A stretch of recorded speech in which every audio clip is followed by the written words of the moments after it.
We'll guide you through how to download MP3 songs in Google Chrome. If you find this useful, then consider subscribing and liking the video. Here we are in Google Chrome, and so you're wanting to go and download MP3 songs.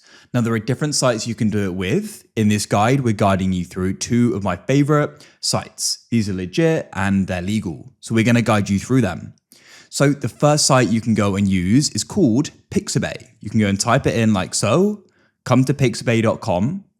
At the top, you can select music. You can go and search your music or a certain category you want, and you can scroll down and press the play button over to the left and hear how it sounds.